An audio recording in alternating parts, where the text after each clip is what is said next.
Pastor Dionei. Já começou, tem que esperar só um pouquinho porque a galera, eles vão entrar. O que a gente vai falar? Vamos falar um monte de coisa, mas vamos tentar entender um pouco da criação do universo. Criação do universo? Coisa divertida, né? Criar os universos é uma coisa que deve ser divertido. Você está falando do Big Bang? A gente vai um pouquinho mais filosoficamente, mais além do Big Bang. Vamos falar do nosso Deus Criador. Amém. O Elohim. Deixa só a galera entrar. Thaís, filha do rei. Ângela Maria. A internet tá boa, acho que tá boa, tá ligado aqui no cabo. O pessoal vai entrando aos pouquinhos. Aí já deu. Amém. Glória a Deus, bora. Pastor Dionei, o que de Deus se pode revelar, de acordo com Romanos 8, pode ser visto através da natureza de forma que a gente fique inexcusável? Pode. A gente estava conversando antes, né? Lembra? Foi. E... Tomando sorvete. Que é uma coisa muito boa, por sinal, recomendo. É de sorvete Deus. Daqui é de Deus. E a gente estava conversando sobre a minha caminhada, na verdade. Né? Como é que eu vim cair em si, porque eu nasci num lar evangélico, mas tive os meus momentos de dúvidas, por exemplo. Né? Houve uma época na minha vida em que eu pensava, eu sou crente, digamos assim, porque eu nasci num lar cristão, ou sou... E aí a cultura me fez ser cristão, ou será que se eu tivesse nascido num lar budista, eu seria, né, budista? Se eu tivesse nascido num lar islâmico, eu seria islâmico? Ou será que realmente Deus existe? Será que é uma questão com uma construção cultural? Então, houve uma época na minha vida de muito questionamento. E eu sempre tive esse lado questionador em tudo. O que é bom, né? O que é bom. A ovelha que aceita tudo que é ensinado, ela corre o risco de aprender tradição humana e ficar presa muito fácil. Exatamente. Mas tem um lado ruim, que é o lado também que você se distancia, de certa forma, do caminho, né? Porque, como a dúvida entrou, eu fui conhecendo outras formas, outras religiões. Eu não mergulhei nas religiões, mas eu as conheci. Ou seja, comecei a fazer comparativo de religiões. Eu fui conhecendo, né? Muitas variantes. Eu não digo todas, porque é impossível você conseguir todas, mas fui vendo as variantes para poder entender isso. Tipo assim, me convença que você está certo, né? Exatamente. Por que o Deus islâmico é diferente do Deus cristão? E por que a visão budista, por exemplo, que não é uma crença num Deus individual, mas uma questão mais panteísta, é diferente e melhor? Só para o pessoal entender, panteísmo é tudo é Deus. A ideia de que Deus está em tudo, né? Na árvore, não está, no peixe. Né? Tudo é Deus, mas não é um ser individual, né? Você não tem um relacionamento com Deus. É uma figura que tudo é Deus, inclusive a árvore, as rochas, tudo é Deus. Mas não é um Deus que tem relacionamento com você. Pessoal, você está falando, um Exatamente. amigo. E aí eu também vi o lado dos ateístas. Você também foi ver ateu? Foi ver ateu. Porque se há uma base dentro do ateísmo para isso. E eu mergulhei em todas essas áreas. E eu lembro até hoje, a gente estava discutindo isso, eu lembro, eu estava nessa minha caminhada, eu estava numa aula de filosofia uma vez, olha que coisa doida. Aula de filosofia. Deus se revela, gente, das mais variadas formas que você possa imaginar, né, dentro daquilo que você precisa, pode ter certeza. O interesse é todo dele, inclusive. E eu estava numa aula de filosofia, e eu já tinha feito todos os comparativos. Você tinha quantos anos? Já tinha quase 30 anos. Já tá velho. Não, velho. Eu vou fazer 30. Exagero, né? Eu vou fazer 30 esse ano, tô cansado já. E na aula de filosofia, o professor estava falando, era uma escola americana que eu estava assistindo, e ele falou, olha, eu vou falar de vocês um argumento que a gente tinha estudado, né?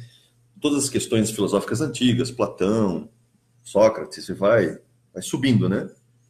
E ele chegou no século XII e falou assim, tem um cara aqui chamado Santo Anselmo. Santo Anselmo. Eu vou falar. Ele perguntou, vocês já ouviram falar do argumento de Santo Anselmo?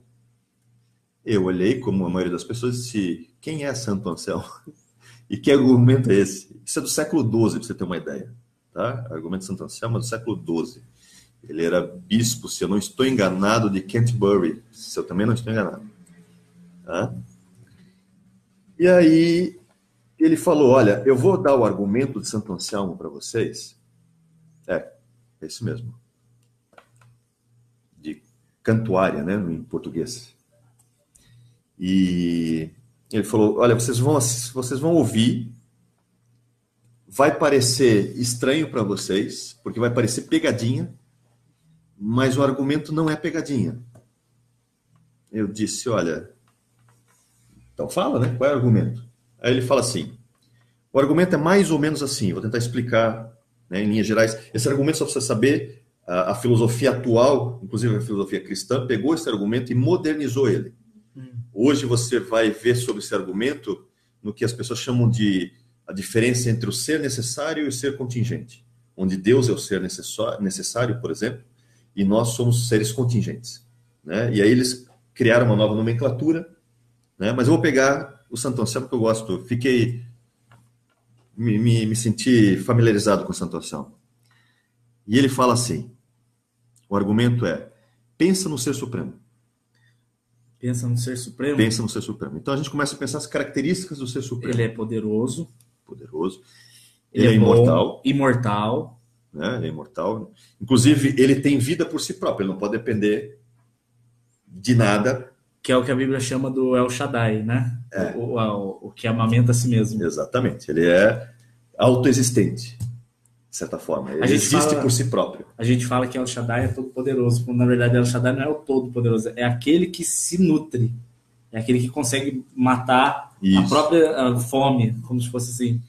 Aí você vai colocando, ele é perfeito, ele não erra, não pode errar. Ser supremo não pode ter erros. Não pode errar, tem que ser perfeito. Ele é justo. Ele é justo. Ele é amoroso, que é uma qualidade. Ele não pode ter defeitos, tipo, por exemplo, ele não pode ser egoísta. Egoísmo é um defeito. Lembra, se ele é perfeito, ele não pode ter defeitos. Então ele tem que ser justo, ele tem que ser amoroso, ele tem que ser bondoso. Né? Ele não pode ter nenhum traço de maldade. Mas aí também a gente já levaria uma outra questão, parênteses, né? Quem definiu que egoísmo é ruim? Né? Morais absolutas. Então, mas aí você entra na questão do fornecedor da moral, que aí é outro argumento. Né? Mas vamos considerar essas questões, que daí a gente entra nas questões morais, que também levam a Deus do mesmo jeito. Porque você tem que ter um fornecedor do conceito, entre bem e mal, né? Entre bom e ruim, nesse sentido. Então, ele é eterno, ele é perfeito, conhece todas as coisas, ele tem que ser sábio, onisciente, né? Onipresente, onipotente. Inclusive a justiça, por exemplo, se a gente diz que ele é justo, né? A justiça por si só requer o quê? Um bom juiz, ele tem que conhecer todos os fatos para poder tomar uma decisão, não é? Então, o ideal é que ele conhecesse todos os fatos e testemunhasse todos os fatos. Então, para Deus ser juiz, ele tem que saber de tudo, para saber tudo o que aconteceu, né? As intenções, etc. E estar presente em todos os momentos. Ele tem que estar lá para ver, então ele é onisciente, onipresente, e ele tem que ter o poder de condenar ou perdoar. Que é a onipotência. Ele tem que garantir que ele consegue executar o juízo que foi dado. Então, quando a gente fala que Deus é justo, a justiça, então, é um dos maiores atributos dele. A justiça implica que ele seja onisciente, onipresente e todo-poderoso, onipotente. Então, de certa forma, o Ser Supremo tem essas qualidades todas. A gente criou isso na nossa cabeça. A gente cria isso na nossa cabeça. O que já é interessante você conseguir criar isso, porque, por exemplo, você está pensando num ser perfeito, mas você não é perfeito. Você está pensando num ser imortal, mas você não é imortal, você é mortal. Ou seja, você consegue pensar aquilo além daquilo que você é. O que já denota que foi plantado em nós, o quê? Uma capacidade de pensar no ser que nos criou. E olha, Eclesiastes capítulo 3 Exatamente. Diz que Deus implantou em nosso coração a noção da eternidade. Isso aí. É o dedinho dele. É o dedinho dele. E aí, no argumento de Santo Anselmo, ele faz todo esse levantamento, né? E ele vira para você e fala assim, só que tem um detalhe. O ser supremo que você está pensando não é supremo. Por quê? Nem o ser supremo que eu estou pensando é supremo. Porque ele está na nossa cabeça só. Porque isso só existe na nossa cabeça. Ou seja, consequentemente, o ser supremo, para ser supremo, ele precisa necessariamente existir. Senão ele não é supremo. Consequentemente, Deus existe. Se Deus... Parece pegadinha, não parece? Fica tranquilo, se você está ouvindo isso, parece que é pegadinha, parece que tem alguma coisa faltando, mas é justamente esse o argumento. E às vezes, não se preocupe, você não pega na primeira vez. Peraí, dá uma travada. Se Deus só existisse na minha mente, ele não seria o Deus Supremo, porque ele estaria limitado na minha mente. Então, o fato de que eu posso pensar num ser supremo significa que ele, por ser supremo, ainda é superior àquilo que eu pensar na minha cabeça. Sim, o ser supremo é superior ao que a gente está imaginando. Então, eu não posso pensar num Deus Supremo não existir, porque se ele existe na minha cabeça, ele tem que ser superior ao que está na minha cabeça. Então, ele tem que existir. O ser supremo, para ser verdadeiramente supremo, ele necessita existir. Consequentemente, Deus existe. É doido, não é? Eu vou tomar meu Guaraná. Guaraná, tá, gente? Não é uísque, não é cerveja, não é Guaraná. Sente o cheiro aí, ó. E então isso é muito legal, porque isso na época foi muito na minha mente. Lembra, eu passei por todo esse histórico de comparativos de religiões e eu ouço um argumento filosófico completamente racional, porque isso é um raciocínio simplesmente lógico. Não há nada teológico aqui nesse sentido, não há uma religião envolvida, não há nada disso. É pura razão. Então você, na sua própria razão, você pensa no ser supremo e você chega a essa conclusão. Tanto que esse argumento até hoje existe, foi modernizado.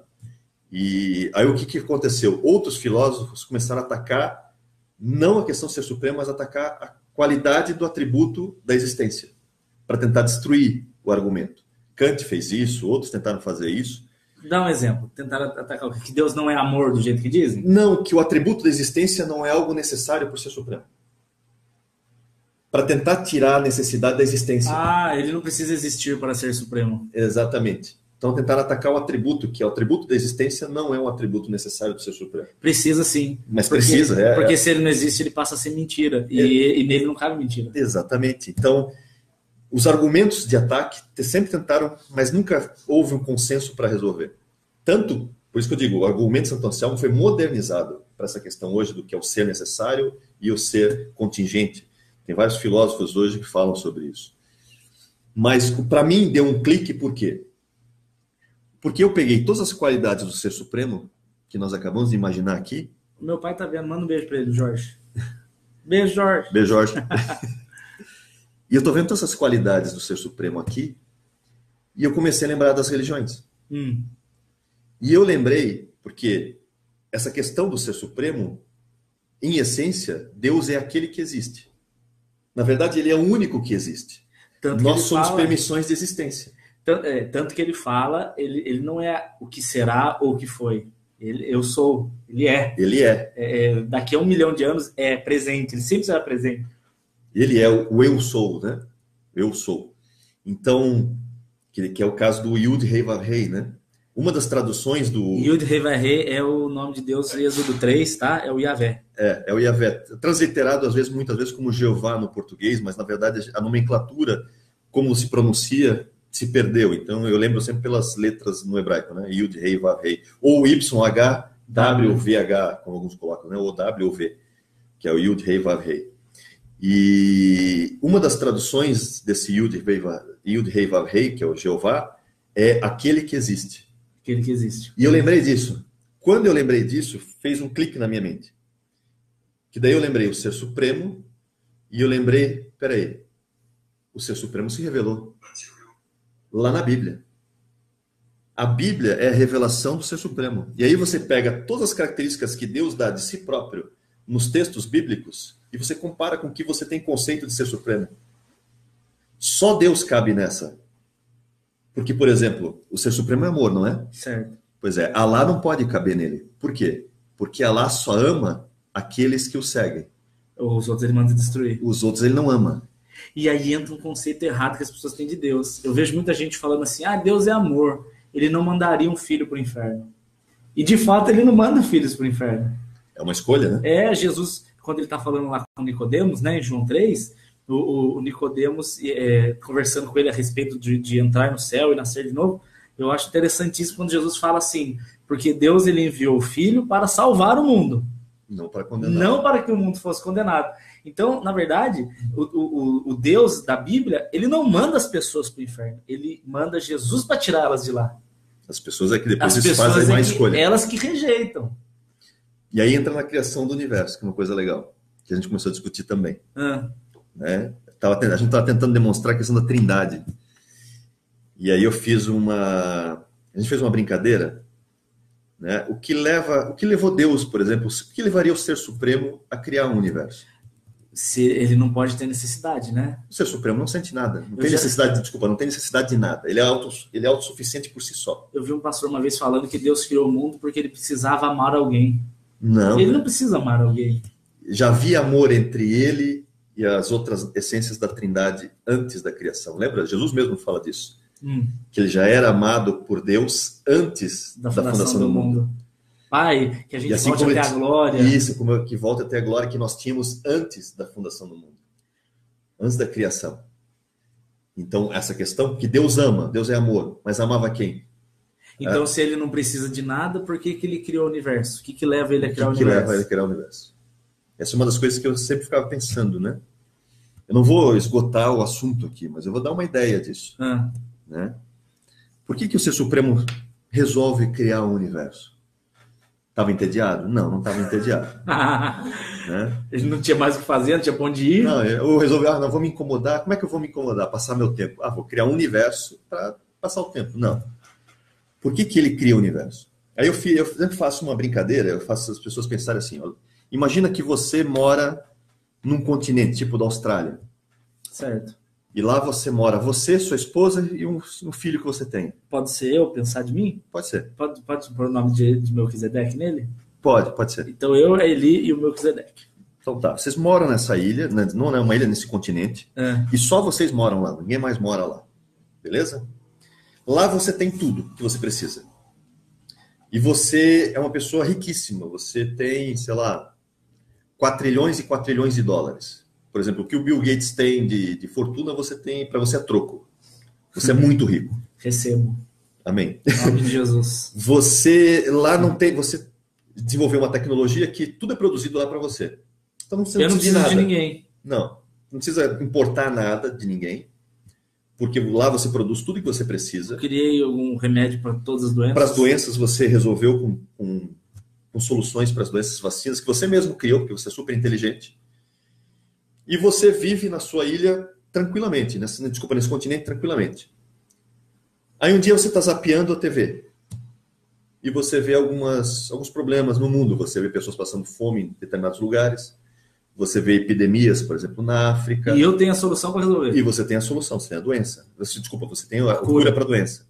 Né? Você tem dinheiro sobrando para essas pessoas. O que você faria? Eu ia ficar louco para ajudar eles. Mas por quê?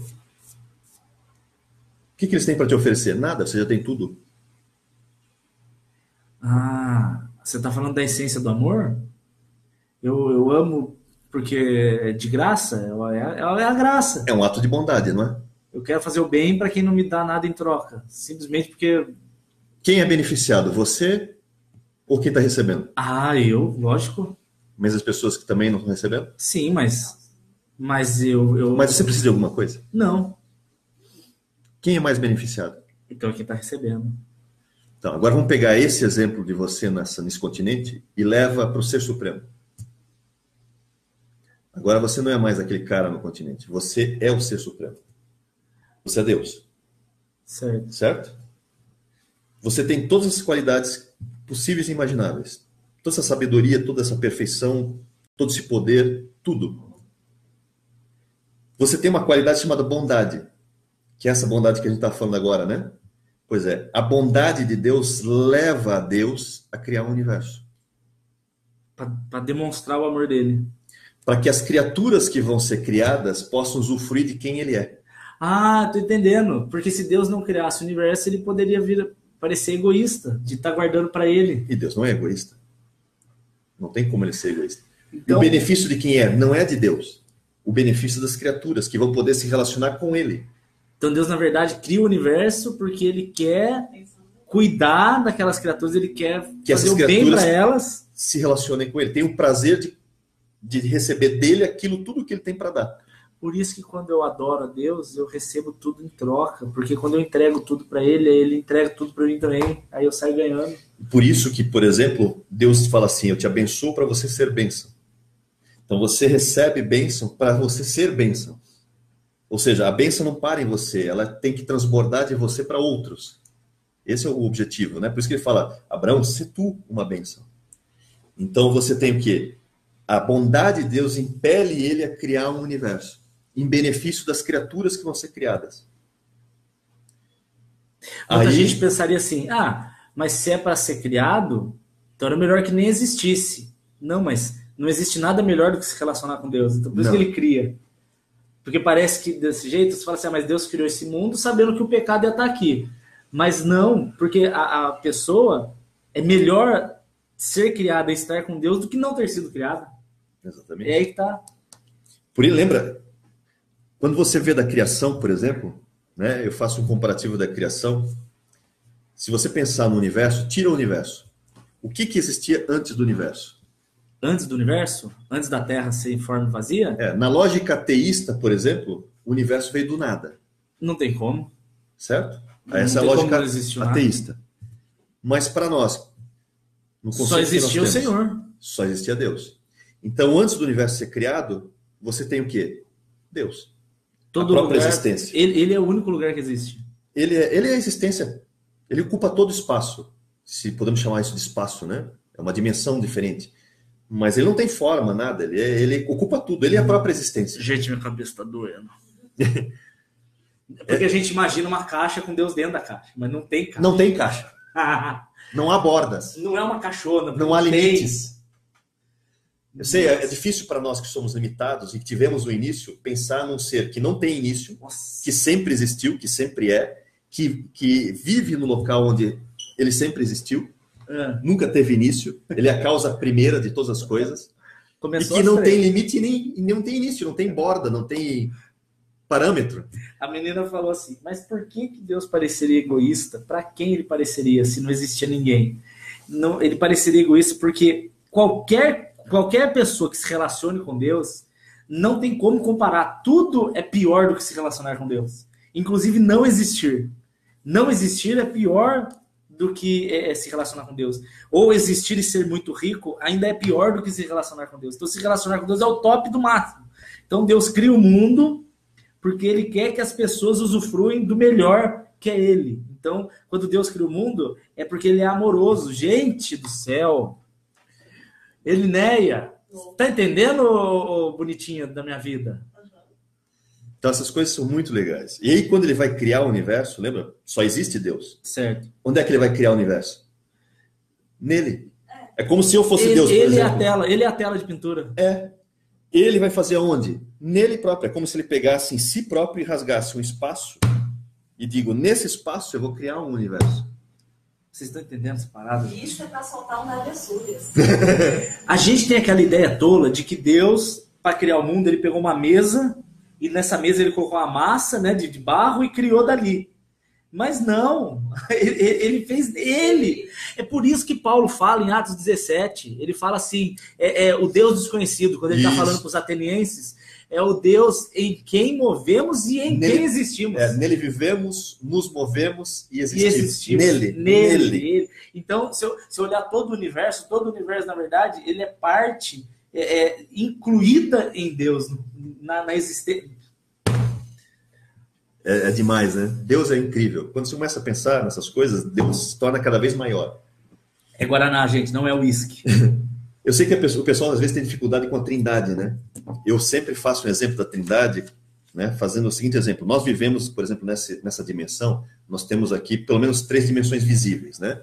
Que é altura, comprimento e largura, certo? As 3 dimensões. As 3 dimensões. Então vamos fazer de conta que eu sou Deus e vou criar um universo. Só que eu vou criar um universo nessa folha aqui, ó. E ela só tem 2 dimensões, tá? Ela só vai ter comprimento e largura. Vamos assumir... A gente sabe que há uma altura aqui. São poucos milímetros. Fala devagar. Tá gravando, o pessoal vê depois. Não, mas é justamente para o pessoal entender. Então, ó. Esse aqui é o universo que eu vou criar, por exemplo. Estou supondo. É uma brincadeira, tá? Nós estamos nesse nível de 3 dimensões eu vou fazer a brincadeira como se eu fosse Deus, por exemplo, Certo. e eu vou criar agora um universo que tem só 2 dimensões. Certo. Né? Aqui nós temos altura. Esse universo não vai ter altura, tá? É 2D. É 2D. Beleza? Então ele só tem comprimento e largura. Tá? Então esse é o universo que eu vou fazer. Beleza. Muito bem. Quantos Dioneis tem aqui? Tem um. Um Dionei só? Eu não sei. Na verdade, nós somos seres trinos. Tá. Lembra? 1 Tessalonicenses 5. Que Deus abençoe toda a vossa Corpo, alma e espírito. E mantenha eles plenamente santificados. Eu não posso fazer isso, mas Deus pode. Mas vamos fazer a brincadeira como se eu pudesse e eu reunisse Dionei alma, Dionei corpo, Dionei espírito. Vamos reunirmos e ver como vamos criar esse universo. Façamos o mundo à nossa imagem e semelhança. Eles falaram no plural, gente. É um Dionei, mas em 3 naturezas. Gente, olha aí. Quando Deus cria o mundo, Jesus estava junto, porque Jesus é Deus também, então Jesus participou da criação. Exatamente. Essa ideia de que Jesus nasceu há 2000 anos atrás está errado. Jesus veio na Terra como homem, mas ele é o criador também de todas as coisas. E isso mostra um pouco da nossa imagem e semelhança de Deus. Meu Deus. Esse é o universo, tá? Então vamos criar esse universo aqui. Certo. Eu posso entrar nesse universo como eu sou? Não, você tem 3 dimensões? Porque se eu entrar nesse universo, Você se eu tentar explode entrar ele. nessa folha de papel, eu vou destruir essa folha de papel, certo? Certo, vai. Da mesma Porque ela é 2 dimensões, você é 3. Exatamente, eu dou uma dimensão superior. Né? Ela não me comporta. É a mesma coisa esse universo. Esse universo não comporta Deus como ele é. Deus não vem a esse universo como ele é, porque se ele vier nesse universo, nesse que nós vivemos, como ele é, ele destrói esse universo. Nossa, por isso que fala 1 Coríntios 15 que quando o Pai vier para a Terra, o universo vai, como é que fala? Que o universo vai fugir da presença dele. Você tem outro exemplo também, que é o Salomão, né? Salomão, quando vai inaugurar o templo, Salomão tem essa percepção. Salomão fala assim, né? Salomão diz, olha, bem sei que não habitas em templos feitos por mãos humanas. Inclusive, nem os céus dos céus Podem te conter. te podem conter. E Davi fala que o céu é o estrado dos seus pés. E Deus mesmo fala assim, porventura não encho eu os céus? Então não tem como Deus habitar, porque na verdade a existência que habita nele. Porque se Deus vier como ele é realmente nesse universo, ele destrói o universo. Como que ele vai entrar dentro de si mesmo? Então continua. Gente, que tá style. E é muito legal, porque aí você vê, tudo bem, eu não posso entrar nesse universo. Eu vou criar seres aqui. Então eu podia pegar, por exemplo, seres, e eu crio esses seres. Bolinhas, retângulos, polígonos. Né? Esses são os seres do meu universo. Você define a imagem que você quiser. Eu dou a forma aqui para eles. Né? Lembra? Eu formo a luz, crio as trevas. Deus pegou a luz, Deus é luz, e da sua luz ele Isaías, usa para formar o universo. 46. 45, versículo 7. 45. Então ele dá forma à sua própria luz para criar esse universo. E aí, que forma de luz é essa? Né? É energia, é matéria, Elétrons, tudo quarks. que você possa imaginar. Tudo bem, eu não posso entrar aqui, mas eu quero me relacionar com eles. Então, eu não vou entrar, mas eu posso interagir. Eu posso assumir uma forma parecida com a deles. Eu posso pegar por exemplo, corpo, você vai aqui, alma dessa forma, espírito dessa forma. Cada um escolhe uma forma para se manifestar nesse universo. Então, um vai ser o ancião de dias, outro é o pai, que um é o pai, outro é o filho, outro é o espírito. E aí você tem a figura do ancião de dias, por exemplo, a figura do filho, a figura do Como Espírito assim Santo. o ancião de dias? O ancião de dias é que você vê nos textos, muitas vezes, relacionado a Deus sentado no seu trono, que é o ancião de dias. No juízo, por exemplo. O velho de cabelo branco. Que não é isso. Que essa é uma figura só, né? É uma forma dele se expressar que nós consigamos entender. Porque nós não temos essa ciência de ver Deus como ele na sua natureza, porque se Deus vier a nós, né, nesse sentido de como ele realmente é, nós perdemos a existência. Nossa! Uma vez eu vi um cara uma vez, ele não cria em Deus, e ele estava conversando com o filho, e ele estava numa crise. Ele era um cientista, E ele não cria em Deus. E ele estava com uma crise para tentar entender Deus e tal.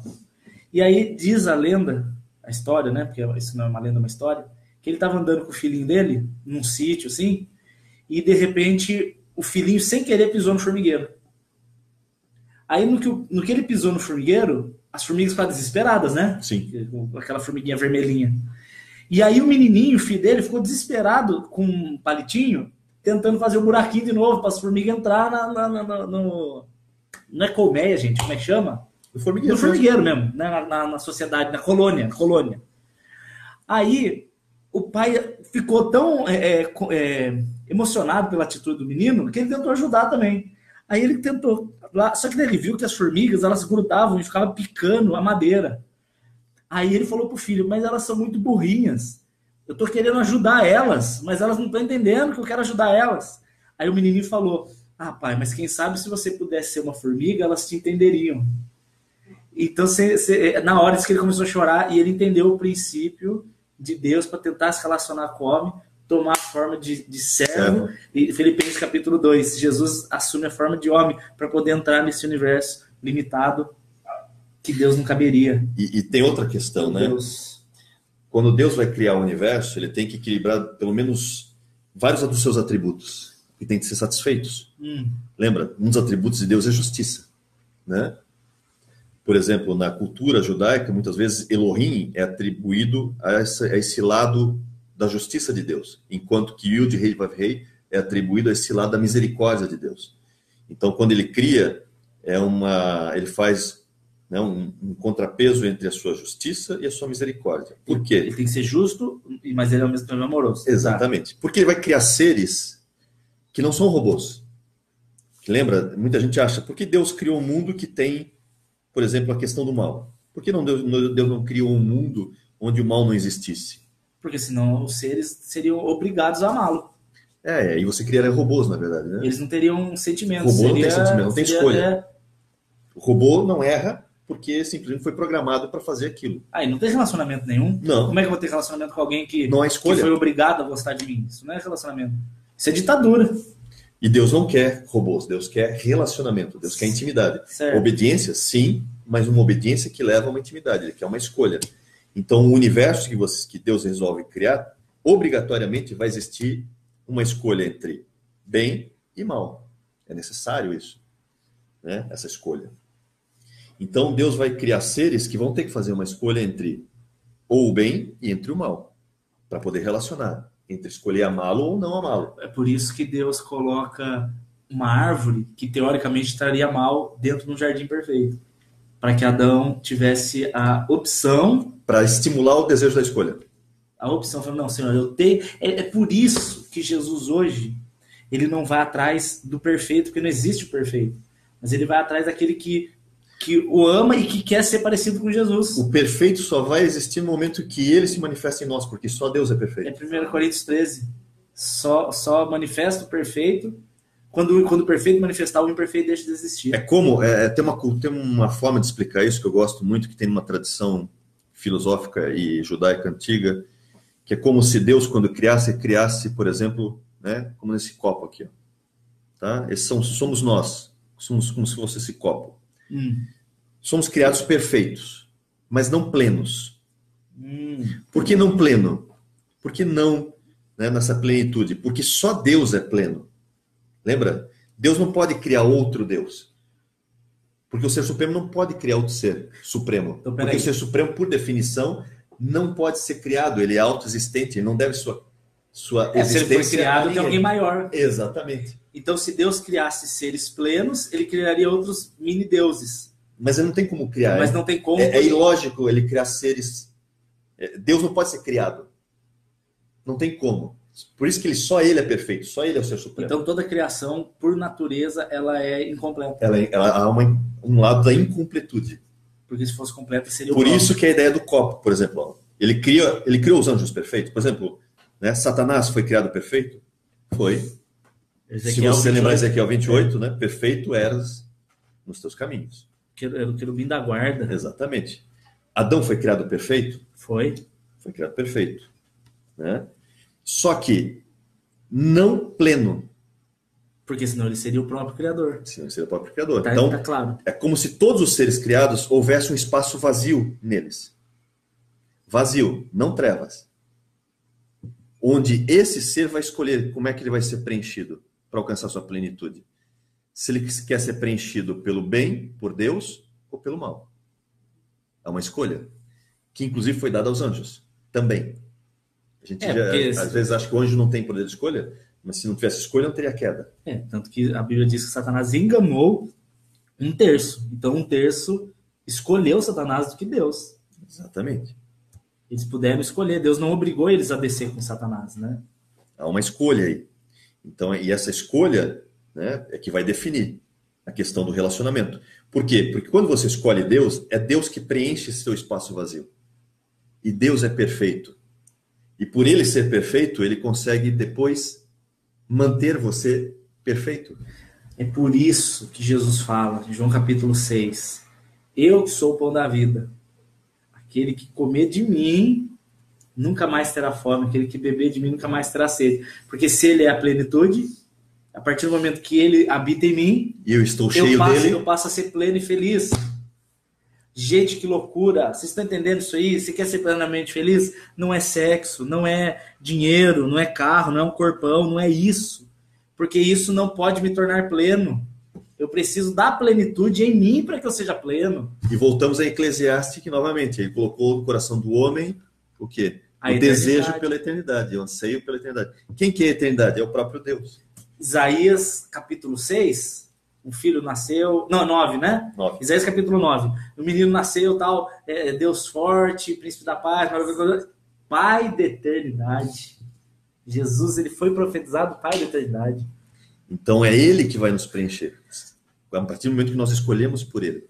Isso se torna pleno quando houver uma transformação do corpo. Por enquanto a gente só, né, tem a alma e o espírito renovados, mas o corpo ainda é o mesmo. 2 Coríntios, capítulo 5. Isso. Estamos presos nesse tabernáculo terrestre. Nesse tabernáculo mas gememos pelo ansiando para sermos transformados. Transformados, exatamente.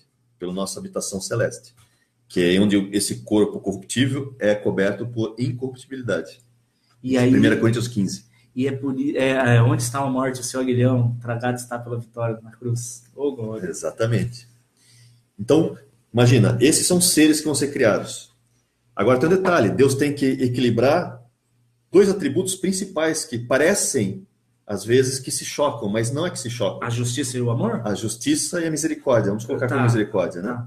Que é um termo mais comum, biblicamente falando. Mas, né, o amor também é expresso pela sua misericórdia. Porque se Deus criar um universo só baseado na justiça, no primeiro momento que uma dessas criaturas pecarem... Está morto. Está morto. O universo simplesmente deixa de existir. Ele é obrigado a destruir, porque a justiça vai clamar o quê? Que seja efetivado o juízo. E ele diz que a alma que pecar morrerá, então não tem outro salário. O salário do pecado é morte. Não tem. Romanos 6:23. Então ele não pode criar um universo só com a justiça, porque daí não teria só o universo. Acabaria o universo, porque a justiça sempre iria reivindicar, né, o juízo. Certo. Ele também não pode usar só a misericórdia. Senão ele vira um Deus tapado. Porque é que nem, por exemplo, o cara vai assaltar o banco, aí você oferece misericórdia, diz assim, não, tudo bem, pode seguir. É a imagem que as pessoas têm de Deus no céu, né? Um velhinho cansado, que você faz um monte de besteira, desculpa, papai, tá perdoado, filho. Vira um Deus bobão. E aí o mal vai tomar conta de toda a criação. Olha aí. Então não pode ser só a base de misericórdia. Então é justiça com misericórdia. Né? Lembra? O motivo de não sermos consumidos... É a misericórdia, é Lamentações 3. Porque as misericórdias do Senhor se renovam a cada manhã. Então, a justiça está lá, reivindicando, né? E a misericórdia vai atuar também para fazer essa tensão, para manter isso. E aí Deus é o único capaz, porque Ele é o Criador, Ele é o único capaz de fazer isso com sabedoria, de forma tal que a criação consiga prosperar e crescer. Mesmo sendo tão falha. Mesmo sendo tão falha. E como é que ele faz isso? De uma forma que a gente entende, a Bíblia às vezes fala isso como fossem taças, por exemplo. Taças. Medidas. Como se fosse um acúmulo de ira. Isso, que daí, quando transborda a taça. Quer ver um exemplo? Um exemplo clássico lá em Abraão, quando ele fala com Abraão em Gênesis 15. Que ele fala, olha Abraão, tua descendência vai tomar posse dessa terra aqui. Só que um detalhe, não vai ser agora. Vai ser daqui a 400 anos. Por quê? Porque a medida dos amorreus, ou seja, a taça dos amorreus, ainda não atingiu o seu limite. Mas daqui a 400 anos vai acontecer isso. Ou seja... Gênesis 15 e 16. Gênesis 15, ainda exatamente. não se encheu a medida da iniquidade dos amorreus, é isso? Então é como se tivesse uma taça dizendo, olha, a minha justiça clama pela execução do juízo em cima dos amorreus.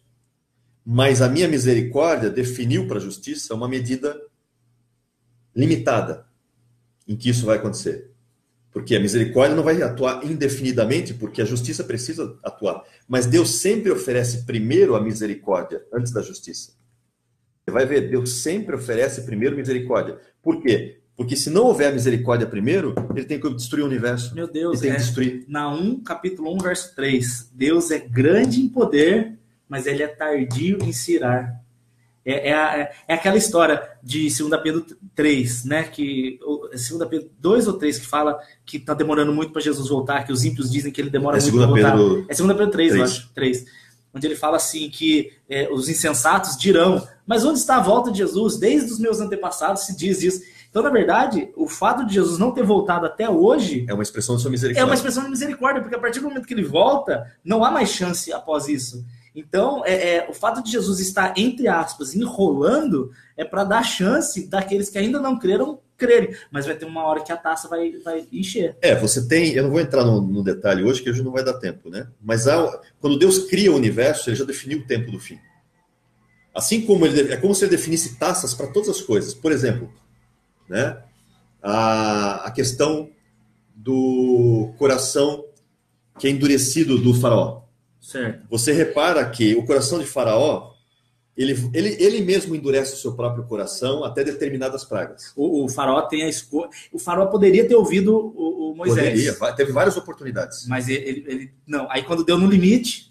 Então, é como se fossem taças em relação à situação se enchendo. Chegou uma hora em que a taça encheu. Agora Deus fala assim, agora eu vou endurecer teu coração. Entendi.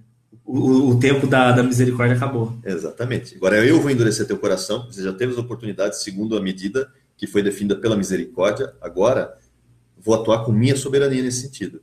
E vou endurecer seu coração. Não é importante você notar que depois que Deus endurece o coração do faraó, o próprio faraó ainda endurece o seu próprio coração de novo. Mostrando mais uma vez que, na verdade, né, mesmo Deus atuando na sua soberania, o próprio faraó ainda está atuando em rebelião. Na verdade, quando Jesus ele fala, o próprio texto de Nicodemos 3, ele fala que quem pratica o mal, ele vem para as trevas, né? Mas quem pratica a verdade, vem para a luz. Só que no caso, quem rejeita Jesus, automaticamente abraça as trevas. Então, o fato do faraó ter rejeitado a Deus é porque ele preferiu as trevas porque suas obras eram más. Exatamente. Então, a pessoa que rejeita Jesus, porque parece assim, que, eu não sou de Jesus, mas eu ainda estou fazendo bem. Mas não tem como que se sai de fora do que Jesus definiu, automaticamente eu entro no mal. E tem um texto que eu gosto muito, que é Jeremias 9, 23 e 24. Em que mostra muito essa característica de Deus, essa questão da tensão entre justiça e misericórdia, juízo e misericórdia. E que, para mim, é o conceito de Deus do que Deus conhece e define como sucesso para o homem. Porque quando você pensa em sucesso, o que a gente pensa em sucesso? Sucesso, a gente pensa o que a mídia vende, né? É fama, né? É dinheiro, bens, né? Usufruir os bens, viajar, etc. Sucesso é isso, né? Está relacionado geralmente a essas coisas. Mas quando você pega Jeremias 9, 23, 24, Deus fala o quê? Deus fala assim, não se glorie o sábio na sua sabedoria. O que ele está dizendo? Primeiro, porque a sabedoria que nós temos, né, não é nossa, veio dele. A verdadeira sabedoria é de Deus, não é nossa. Então não há glória nisso. Não há glória em eu me gloriar em minha sabedoria, porque a sabedoria nunca foi minha, veio dele. Então não se glorie o sábio na sua sabedoria. Não se glorie o forte na sua força. Aquela história, não, eu construí essa empresa, trabalhei 12 horas por dia, a força do meu braço que fez isso para mim, tal. Tolo. Você só conseguiu levantar e trabalhar 12, 14 horas por dia e construir o que você construiu porque Deus te deu a saúde e a força. Eu só estou vivo até hoje porque o Senhor ainda me sustenta pela palavra do seu poder, porque a hora que ele fechar a boca em relação a mim, eu estou morto. Então, não há glória nisso. Provérbios 3 diz, né? Não seja sábio segundo o seu próprio entendimento e nem se estribe na sua própria sabedoria. Exatamente. Confia no Senhor de todo o teu coração e reconhece-o em todos os seus caminhos. Provérbios 3:5. E aí em Jeremias ele continua, não se glorie o rico na sua riqueza. Por quê? Porque também não tem glória, a riqueza nunca é tua. Ele é o dono. Ele é o dono de toda a parte do dono. Sabe um erro muito grande? A galera fala assim, eu vou dar oferta e dar o dízimo. Como é que é aquela questão do hebraico? Tipo, o seu celular, ele não é seu. Como é que é? Deixa eu só terminar esse a gente volta para esse. Claro. Vamos terminar só essa questão do conceito, senão fica pendurado. Uhum. Então, não se glorie o sábio na sua sabedoria, não se glorie o forte na sua força e não se glorie o rico na sua riqueza. Por quê? Porque nenhuma delas vem de você, todas elas vêm de Deus. Mas Deus fala, tem uma coisa que você quer se gloriar? Então glorie-se nisso. Em conhecer o Senhor. Em conhecer e saber que eu sou Deus. Ou seja, qual é o conceito de sucesso para Deus? O conceito de sucesso para Deus não é sabedoria, não é fama, não é força, não é riqueza. O sucesso no conceito de Deus que você pode alcançar é em conhecê-lo e ter experiências com ele, porque ali no hebraico conhecer e saber é você ter compreensão de quem Deus é e de ter intimidade com ele. Meu Deus, é muito diferente. Eu conheço a Eli e eu conheço o Lula, mas eu não tenho intimidade nenhuma com o Lula, mas eu tenho com a minha esposa. Então eu conheço os dois, mas eu sou conhecido por ela. Então, tem pessoas que dizem que conhecem a Deus, mas, na verdade, tem que ver se elas são conhecidas por Ele. Por isso, o conceito de glória, de sucesso, segundo Deus, é o nível de intimidade que você tem com Ele. Meu Deus, olha isso, gente. 2 Coríntios, capítulo 4. Por isso, atentamos nós, não nas coisas que se veem, porque as coisas que se veem são passageiras, mas atentamos para as que não se veem, porque elas são eternas. E aí, Jesus fala em Mateus 6. Você quer ser rico? Você quer ser uma pessoa rica? Não junte tesouros na terra, que o ladrão rouba, traz, corrói. Mas junte tesouros no céu. Tesouros no céu.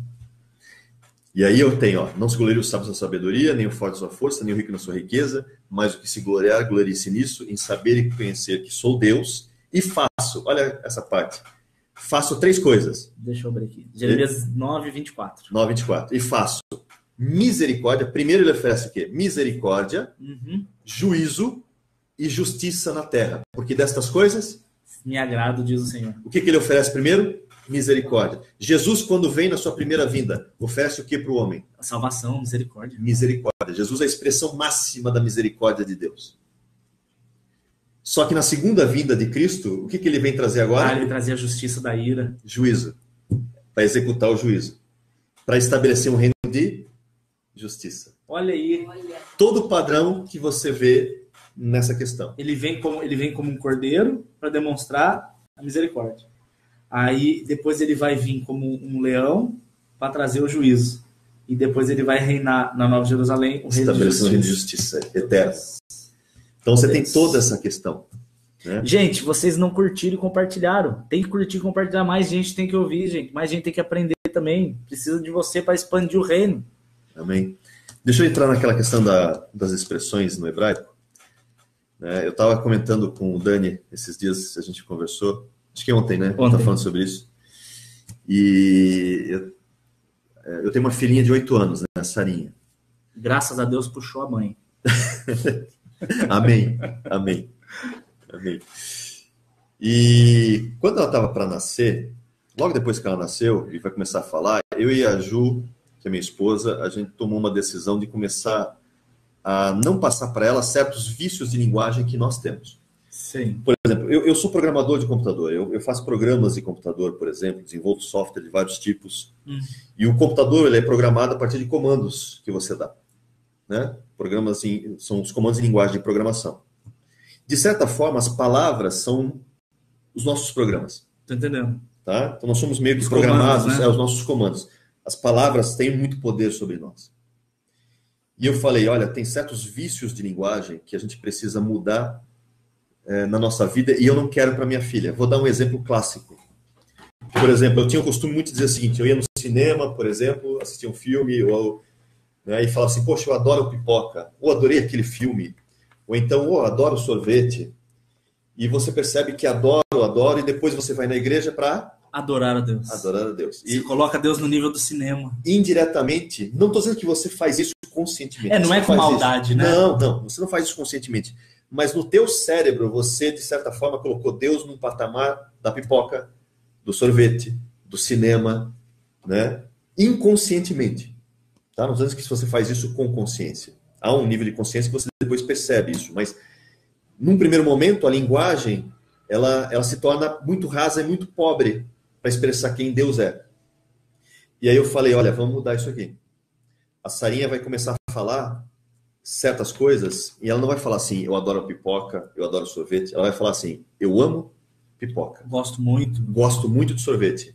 Mas adorar só para Deus. É um verbo que tá ligado só no nome dele. Exatamente. Porque lembra, somente a teu Deus adorarás e somente a ele prestarás culto, né? Que Jesus fala para Satanás. Eu acho muito interessante quando você vai ver Gênesis 22, que é o Abraão oferecendo Isaac, Gênesis capítulo 22, é isso. Que ele fala assim, fiquem aqui, os moços, que eu e o menino subiremos, e depois de termos adorado, voltaremos até vós. Então, na verdade, você vê que a adoração não é só um momento de louvor, né? Não, ele foi muito mais profundo. Ele foi para realmente entregar para Deus o mais precioso dele, que era o Isaac, né? Até então. E aí ele fala, a adoração é eu entregar para Deus tudo que eu sou, tudo que eu tenho de mais precioso. E o verdadeiro adorador adora em verdade e em espírito. João 4. Né? Então, eu comecei a fazer isso, e é engraçado que daí nós também, eu e minha esposa, começamos a nos, digamos, policiar nisso, né? Mas de vez em quando escapava. Adoro isso, adoro aquilo, né? E é engraçado que quando a gente falava, né, pelo vício de linguagem, às vezes, adorar alguma coisa, a minha filha chegava assim, papai, adorar não, adorar só para Deus. E tá certo, vai falar o quê? Aí eu falava, sim, filha, desculpa, papai ainda às vezes confunde. Mas é engraçado a gente ver isso, mas olha só, minha filha, só nessa brincadeirazinha assim, só nesse exemplo que eu dei, ela aprendeu duas coisas. A primeira coisa, há um Deus. Essa é a primeira coisa que ela já aprende. Deus existe, é real. Há um Deus. Segundo, certas coisas são exclusivas dele. O temor que lhe é devido.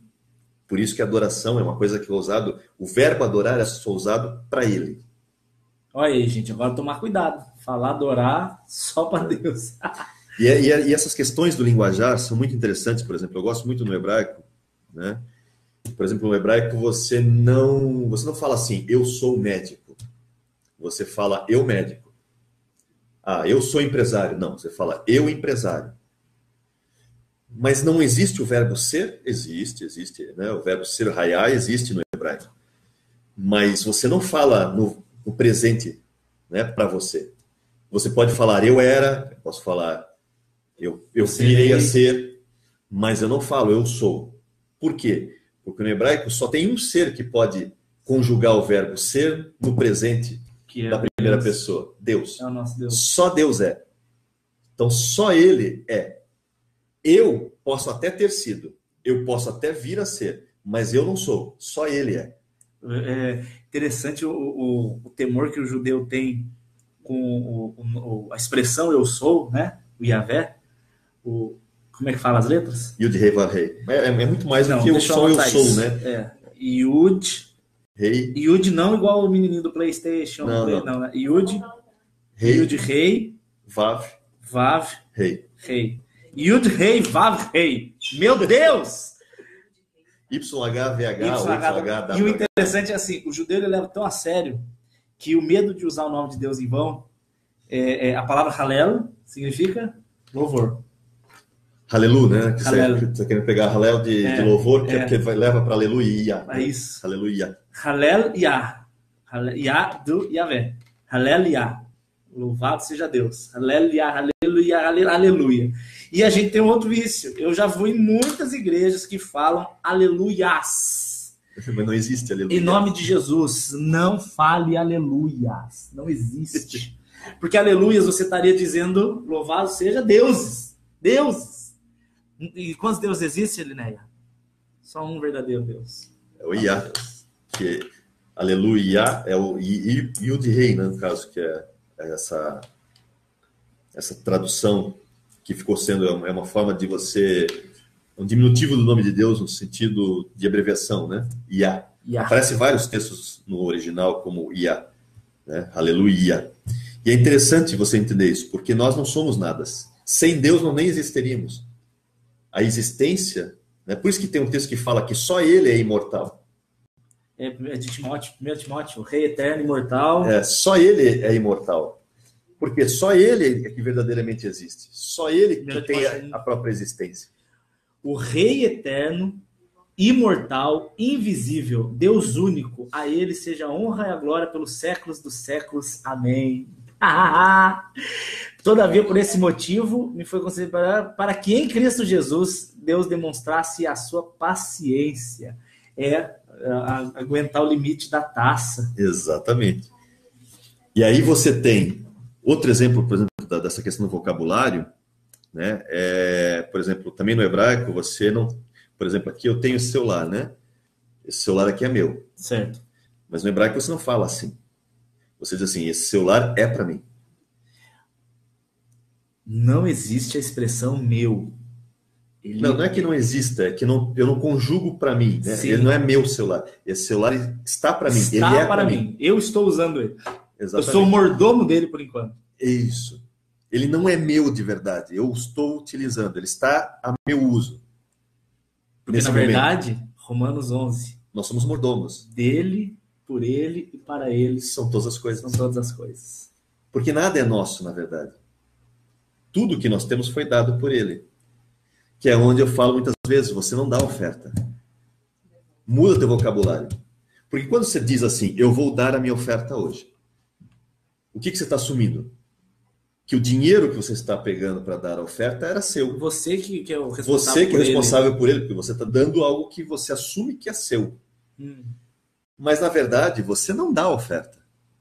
Você devolve. Você devolve. Lembra de Crônicas 29, da oração, depois quando Davi fala, né, que ele dá aquela quantidade de ouro e tudo mais, sim. O povo também. De ti mesmo te damos. Exatamente. Da tua mão, te damos. Meu Deus. Então, você não dá a oferta, você devolve.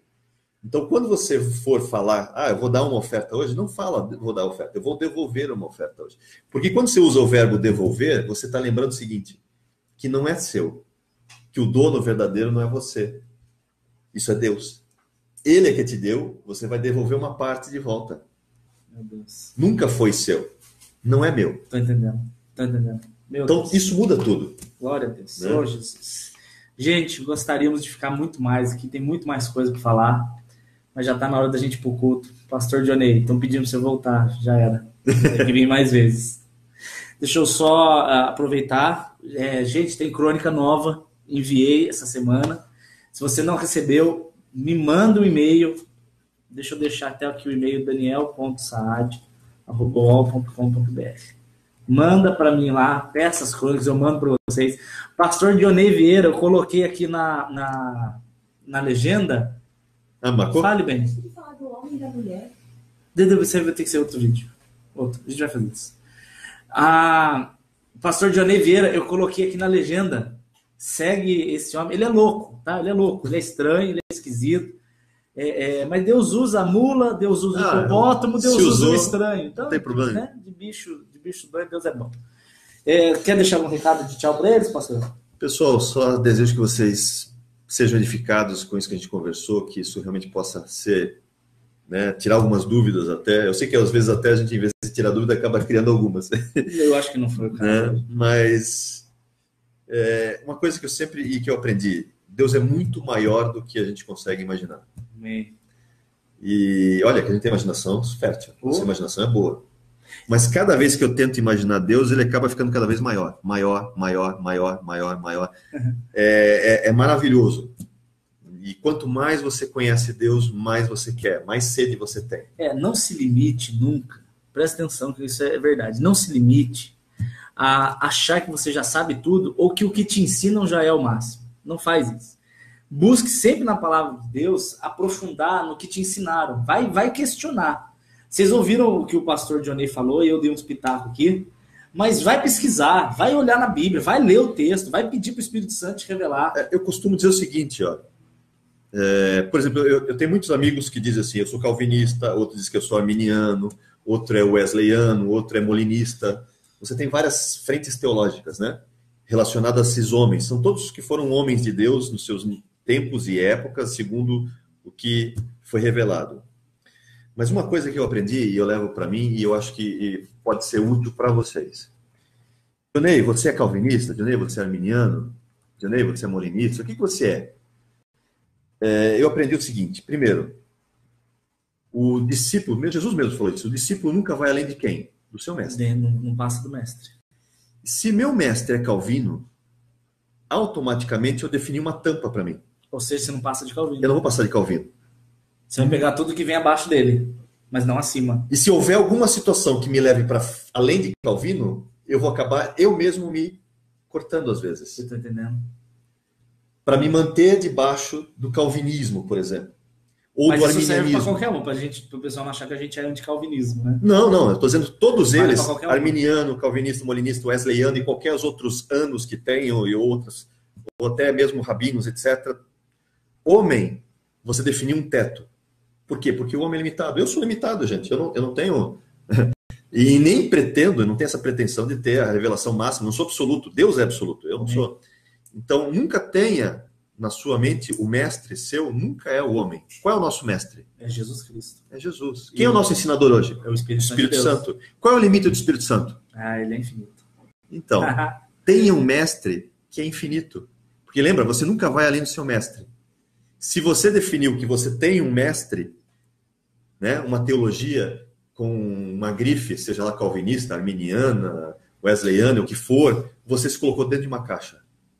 E vou ser sincero, a gente acabou de discutir bem no início dessa live, Deus não cabe em caixas. Deus é tão grande, gente, que ele abarca o infinito.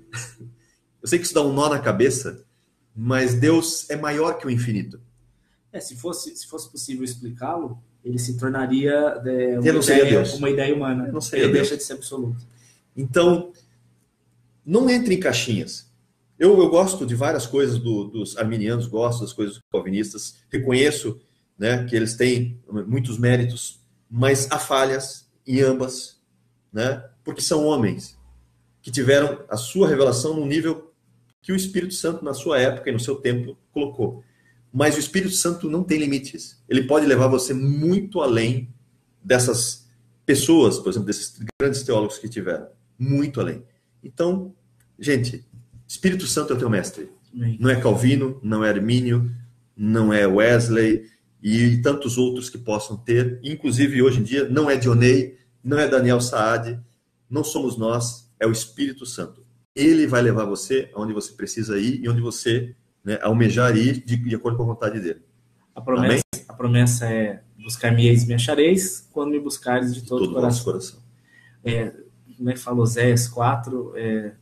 Fala assim: conheçamos o Senhor e prossigamos em conhecer, e alva será as nossas saídas. Gente, foi um prazer estar junto com vocês. Pastor Dionei, amém. Eu amo você, viu? Você é estranho, mas você mora no meu coração. E tadinho, gente, já são 20 para 6 e 7 horas de prega de novo. Vai ser divertido hoje. Se alguém quiser assistir com a gente, a pregação hoje é na Rua Granadeiro Guimarães, 493. Acabou a Rodoviária Velha, até 9 de julho. Você vai andar mais um pouquinho da Rodoviária Velha, coisa de 50 metros. Olha para o lado direito. Live lá também do pastor Itamar, será? Vai ter, eu vou falar também. Olha para o lado direito, do lado esquerdo é a Igreja Deus é Amor. Na frente é a nossa igreja, Batista Palavra Viva. Passou a rodoviária, do lado direito, tem um posto assim de esquina, com um subway. Você vai andar 50 metros, olha para o lado direito. Quem não puder ir fisicamente, ore por nós, ore pelo pastor, porque Deus use ele. Amém. E você pode acompanhar ao vivo pela página do pastor Itamar Vicentini. Itamar Vicentini vai transmitir ao vivo e vai ser mais uma palavra de sabedoria. Fora isso, participe dessa obra, mantenha esse ministério, manda um e-mail para mim, daniel.saad@uol.com.br. Você vai receber as crônicas e vamos junto que a obra não para. Dionei, chega? Chega. Tchau, tchau, gente. Foi um prazer.